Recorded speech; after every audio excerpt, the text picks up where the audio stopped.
দর্শক, আমি আগেই রিলে বলেছিলাম যে সুপ্রিম কোর্ট যে নির্দেশনা দিয়েছেন সেটা সিবিআই এবং এনআইএ দিয়ে তদন্ত করানোর জন্য বলেছিলেন।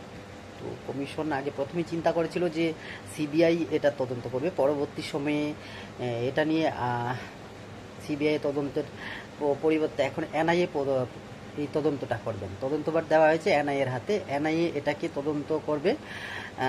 এনআইএর তদন্তের দায়রায় কারা কারা আসবেন?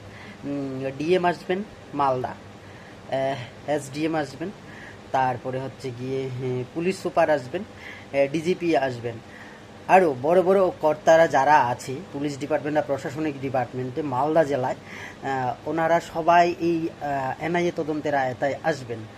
তারপরে হচ্ছে গিয়ে যেহেতু এনআইএর আন্ডারে তদন্ত ভার গেছে, এনআইএ কোন হোয়াটসঅ্যাপ গ্রুপ থেকে ওটা করা হয়েছে, ওদেরকে ডাকা হয়েছে আনার জন্য, ওই হোয়াটসঅ্যাপ গ্রুপগুলোকে এখন দেখবেন। তারপরে দেখবেন কোন মসজিদ থেকে অ্যানাউন্স করা হয়েছে সবাইকে একত্রিত হওয়ার জন্য, ওই মসজিদগুলোকে ধরবেন।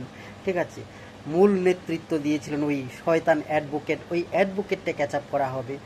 তারপরে এটাকে সংযুক্ত করে দেখা হচ্ছে যে চিকেন নেককে বাকি চিকেন নেক করিডোর যেটা আছে, শিলিগুড়ি করিডোর, এটাকে আলাদা করে বাংলাদেশের সাথে কিছু একটা কোলাপস বা বাংলাদেশের কোনো যে উগ্রবাদী সংস্থা বা সন্ত্রাসী আছে এদের সাথে জড়িত করে দেখা হচ্ছে। কারণ বারবার মালদা জেলা, মুর্শিদাবাদ জেলা মুসলিম অধ্যুষিত এরিয়াগুলোই চিকেন নেককে আলাদা করার জন্য খুব একটা সচেষ্ট হয়ে আছে। তো বারবার ওটাই দেখা হচ্ছে যে এটা বাংলাদেশ বা পাকিস্তানের কোনো যেই সব মুসলিম টেররিস্ট গ্রুপ আছে ওদের সাথে জড়িত কিনা।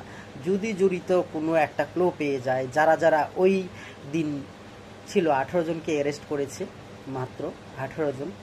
আর মেইন পান্ডাটাকে এখনও ধরেনি, মেইন পান্ডাটাকে আগে আয়তায় নিতে হবে। সব ধরনের ধারা ওকে লাগানো দরকার, লোককে উত্তেজিত করা। ঠিক আছে, বড় বড় মাথাগুলোকে যখন ধরে ডাকা হবে তারপরেই আসতে পারে আমাদের রাজ্য সরকারের মুখ্য যেই উস্কানিমূলক ভাষণ দিয়েছিলেন যে 1 সেকেন্ডে আমি একটা সম্প্রদায় যদি রেগে যায় তাহলে আপনারা আর টিকে থাকতে পারবেন না, ওনাকেও আনতে পারে এনআইএ। কারণ ওনার ওই উস্কানিমূলক ভাষণের পরবর্তী ফলপ্রসূ রূপেই এটা দেখা যাচ্ছে। জানি না এনআইএ কাকে কাকে এর আয়তায় নেবে, কিন্তু মেনলি ওই ডিএম, এসডিএম, ডিজি এবং পুলিশ সুপার এবং বড় বড় শীর্ষ অধিকর্তারা এর আয়তায় আসছে। এটা সাধারণ মানুষকে